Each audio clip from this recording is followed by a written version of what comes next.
Welcome to the Ask Ken show. This is so exciting. I love doing this show. And where I'm at in my time zone, it's actually February 29th, 2024. So, how cool is that? Like, I just love that it's like leap year. It only comes one every 4 years. And actually, I know a good friend of mine who she was born on a leap year, like on the 29th of February. And she jokes around. She's like, yeah, I'm only like 16 years old or something like that. And I think that's kind of neat. So, welcome to the Ask Ken show. The way that this works is that if you have any spiritual questions at all, you just go ahead and type in your questions in the chat group, and I will live channel the answers. That's right. As you may know, I teach channeling for a living, so I teach people how to channel. You can visit my website at channelinginc.com. You'll get all the information there on my website of all my offerings, all my spiritual offerings.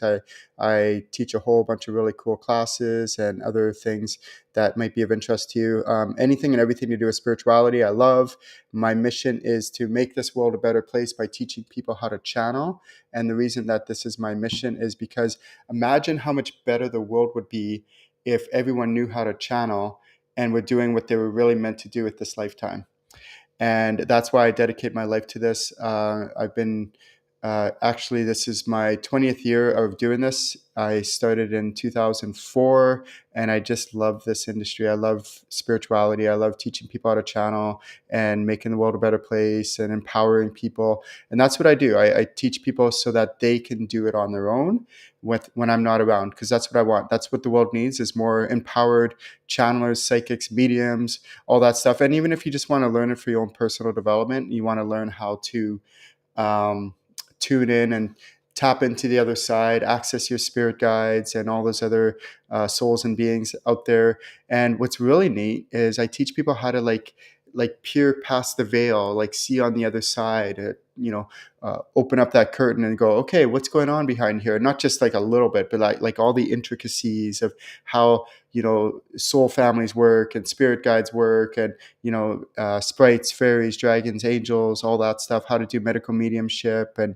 animal communication. And I could just go on and on. So it's lots of fun. Actually, my slogan is, spirituality is meant to be fun. So that's my slogan. And the reason why is because I found like too many people take this way too serious. And I don't know, maybe it was about 12 to 15 years ago now, where I was like, you know what if I just had fun with this? What if I made spirituality fun? Wouldn't that be much better? And sure enough, once I made that decision, my spiritual growth just totally like went like this to like this, and it accelerated because it can be fun. It doesn't have to be so serious all the time and, go into the shadow, all that. And don't get me wrong, there's a time and place for that when it's appropriate. But overall, in general, can we make spirituality fun? So that's why that's my slogan. The way that this works is that if you have any questions, you just type it in the chat box in the chat group, whatever platform you're watching this on, and then I will see the questions come in, and then I will live channel the answers. So we're going to get to our first question today. And the first question is, can you overuse or misuse your spirit guides? So the answer is no. So first of all, let me explain a little bit about spirit guides. Your spirit guides, they're people like you and I, just in non-physical form. When you die and you cross over, you'll go to the astral realm to be with your soul family. But while you're incarnated, certain members of your soul family will help and assist you. Those are your spirit guides. And so your spirit guides, when you're incarnated, they help and assist you. And the way that they operate on the other side. So in my later workshops, I teach people how to like channel other people's spirit guides. I teach them how to, do mediumship readings, cool things like that. And when you know somebody who's incarnated, they can have like, childhood stuff that, has been bothering them all their life, or they might have, unhealthy behaviors, addictions, or other kind of, hang-ups. I call it human baggage is what I call it. And then, but when they cross over, they leave that human baggage behind. They shed all that. It's not that they're perfect on the other side. They're still learning, growing, and evolving, but they don't have that human baggage that we have as humans because of our upbringing and our life and our society and indoctrinate, like all that kind of stuff, right? That can happen. It happens in every society. So don't think it's just exclusive to one society. Every single society on this planet has its own societal kind of influences, if you want to call it that, or imprints.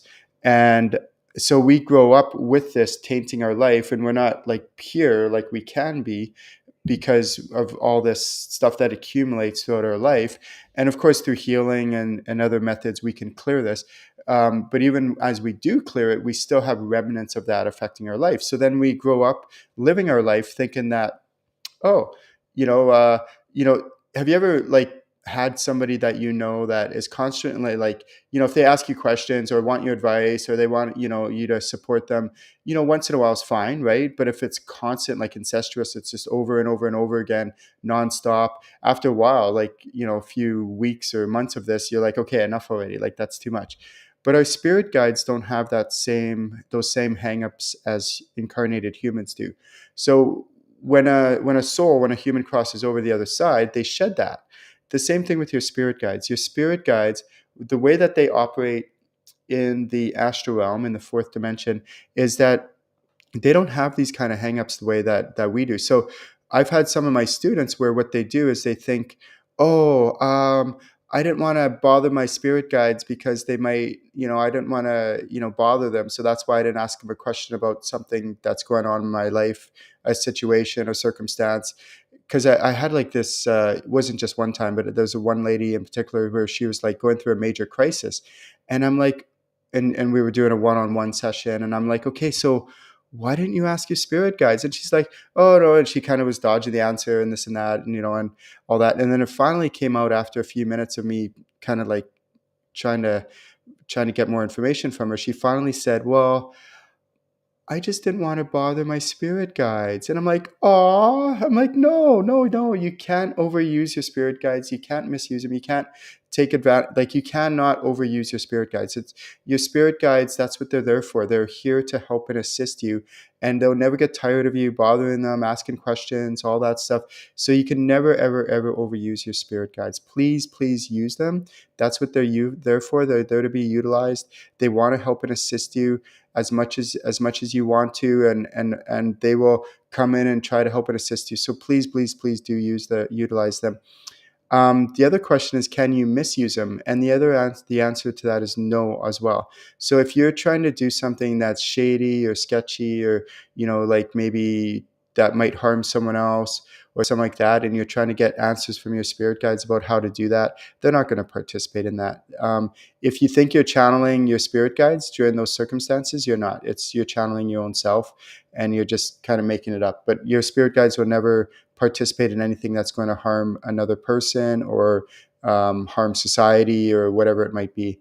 So can you misuse your spirit guides? No, because they just won't participate in that. And that I could say with confidence.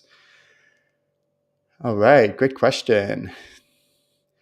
Okay, now the next question that's come in is, can two or more spirit guides work together with you at the same time? And the answer is yes. What happens is, my experience has been training thousands of people over the years, is that most people have somewhere between 3 to 5 spirit guides during any one season of their life. Some have 2, some have 6, but in general, it's that 3 to 5 range is what I've found.